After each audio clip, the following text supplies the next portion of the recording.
Hello, my dears, my dear poets. This is your poetry professor. This person with flying white hair and an a reddish t-shirt, which probably won't be there every time. At least I hope I shall be changing it from time to time.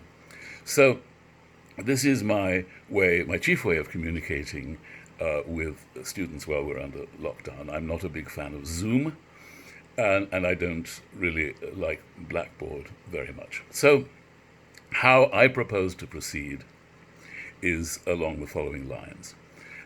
Every week I shall propose a new poet to you, someone I hope you've never come across. And we'll start off with two living poets, published poets, but unlikely that you've come across them, wonderful poets. And first one, then another, and maybe one a week, maybe slightly more than one a week. And I want you to read the poems that I send to you, or if I'm plucking somebody out of history to track them down and discover something about their life, which would be hard to do in the case of our first two poets. Maybe you could actually find out something about them, since they both live not too far away in upstate New York. So I'll be asking you to maybe do a little investigating of them, but mainly to read the poems that I recommend, or all the poems of theirs that you can find that interest you. And I will, when the week comes to an end, or the weekend comes to an end, whatever time we've had to study our new poet, I will send you a little quiz, just an open book quiz, so that I know you've actually have been able to find time to take a look at the poems, which you can take another look at as you fill in the answers to the quiz. But that's just me keeping tabs on everybody.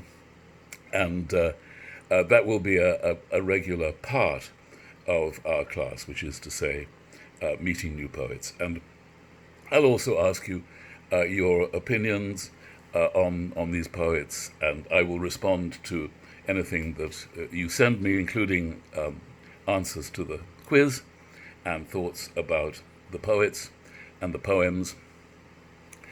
Meanwhile, there are two other strands that I envisage to our class.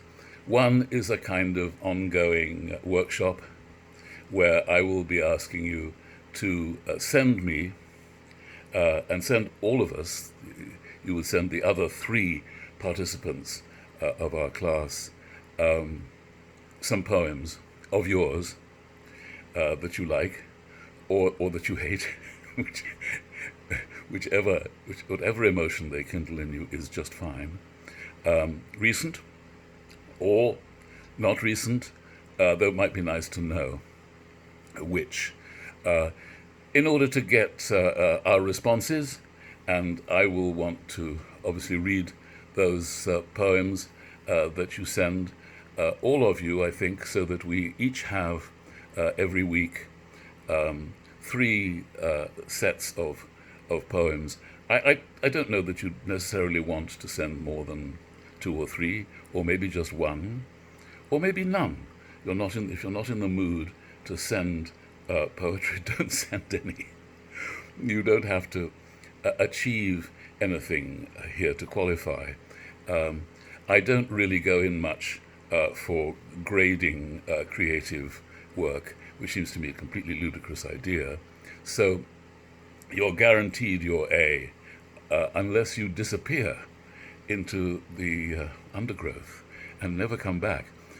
Last semester I had a lovely time using these methods, which I understand it's called asynchronous teaching, meaning that we don't ever have to gather in one place at one time to do the class thing.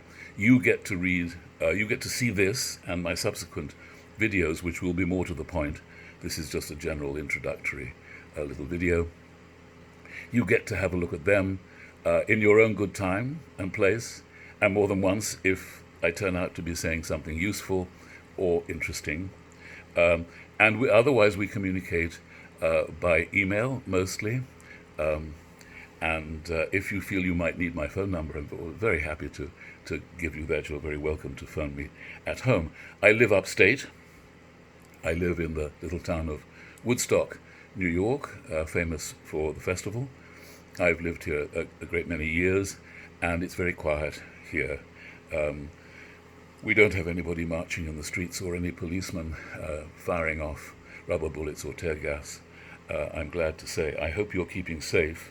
I absolutely take off my non-existent hat and what's left of my hair to any of you who are protesting and marching. At the same time, I hope you'll keep safe. I hope you'll keep masked and gloved if possible, as my wife and I do whenever we go out and do some shopping. We're very careful about that. But we're very much in lockdown. I'm more than 100 miles away from you. I don't have the option to come into campus, even if it were not closed. And so we shall see how that continues as the rest of the year proceeds, and next year too. I am a published poet, but not greatly so. I have spent most of my life writing novels, of which I've published a dozen, around dozen, and plays, of which I've sold 200 for theatre, TV, radio, and film. In between, I have published poetry, mostly in translation. I've translated and published poetry from French, from Spanish, from Italian, from German, and from Arabic. My Arabic is rusty, as is my Russian. Marina, you and I could not conduct a conversation in Russian anymore. I say anymore. My Russian was rusty by the time you came into the world. I was 15 or 16 when I started to learn Russian because I was madly in love with the works of Anton Chekhov, and I wanted, my school offered to a few of us the chance to, my boarding school, to learn Russian, and I did, and it was a wonderful experience, and reading Chekhov in Russian was a wonderful experience. But I haven't been to Russia since that time, which is fatal for keeping a language alive, whereas my other languages, I've lived in those countries, and that has just about kept them from being extinguished. Megan, your name, Landaluce, Italian, I presume? I was raised in Italy. I don't recognize the name, and I'm wondering if that is an Italian name, what part of Italy you come from. And Thea and I have talked a little about her very English surname of Fletcher, and Reed, Tiffany, is, I guess that's an English name too. But I'm very curious to know anything that, as somebody who spent 50 years writing novels, I'm extremely interested in names and where they come from. So anytime you can let me know about your background, the background of your names, I shall be very happy. Also, I would love it if you would send me a little video. This video, as I'll explain by email, is going to arrive on YouTube and can be found. I'll give you the instructions of the email. You have to look up, put in my name into the search engine, Carey Harrison, and then add the word channel. And then up will come various images, and the third or fourth one will be an image of me some years ago, not white bearded, but bearded nonetheless. And if you click on that, and then that's the one that says 35 videos on it. It says by the first little icon you come to when you've put in Carey Harrison, that just identifies the right one. You click on that image of me, and you go on to another screen where if you click on videos, it will get you through to my videos, and you need to click on, well, I'll have to check what it is. I think you click again on videos, and then they all come up on a grid with, I hope, in the top left-hand corner, the most recent one first, so you don't have to work your way through all the videos I made last semester, although you're very welcome if any of them sound as though they might be interesting to take a look. So I'm going to be more specific about where we're starting in the email which I'm going to be sending to you, which is we're starting with a wonderful, a partly Native American poet called Celia Bland, who teaches at Bard College, just up the road from me, just that's to say across the river from me. A marvelous poet whose volume, recent volume, Cherokee Road Kill, got fabulous reviews, and I'm going to send you some of those poems. You can buy the volume online. I'll give you the details of all of that, and we're going to go on to a wonderful poet. But I don't really need to light up the way yet for you. If there's anybody whose volume you could usefully get in advance, but then you might want to check out whether you like their poems or not before we get there, because you can always get them retrospectively. They'll be on Amazon. So more of that anon as we move towards the weekend, and as you write to me and I become aware of what you need that I'm not yet supplying, I may send another of these little videos which I curtail. At 50 minutes is enough. I discovered last semester, to my delight, that there is no topic on earth that you can't cover in 15 minutes. This was a very pleasing surprise. I think surprising, pleasing at any rate for my students, and surprising for me that is the case. So we're going to be reading new poets and reading each other's poems and getting into discussion about the nature of poetry, which I have been reading and writing since my school days, my boarding school days, though not over the last 50 years with the same frequency as I've been writing plays and novels, and I'm sorry not to be able to present myself to you as a fully fledged 24/7 poet. Nonetheless, many of my dear friends are exactly that, and I'm a publisher, and I publish a lot of poets, so I'm very involved in the business of poetry, study of poetry, the love of poetry. One of the things that I did in my undergraduate years was set myself the task of learning Shakespeare's sonnets, all of them.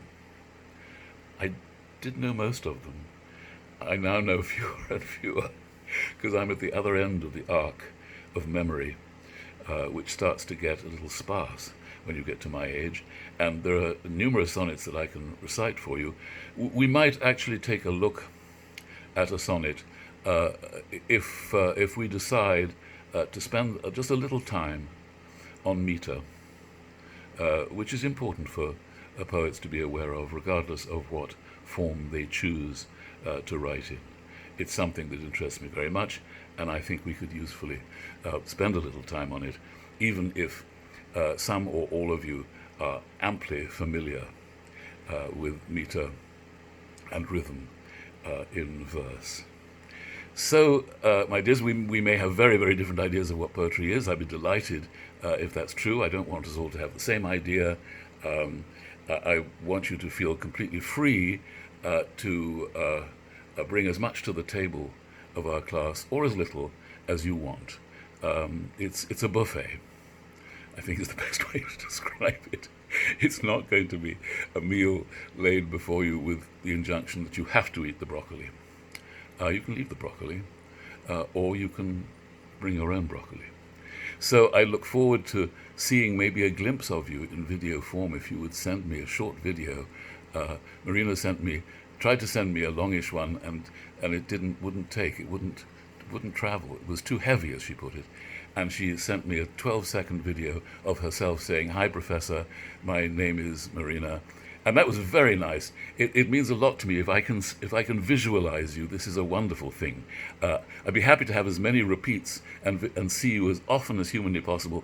I'd very much like it if you could send me one to my email address, either of them, the college one or my home one, and then I can download it and take a look at you, which will be lovely. So I hope this finds you very well and very safe, and we'll talk a lot more on all these subjects.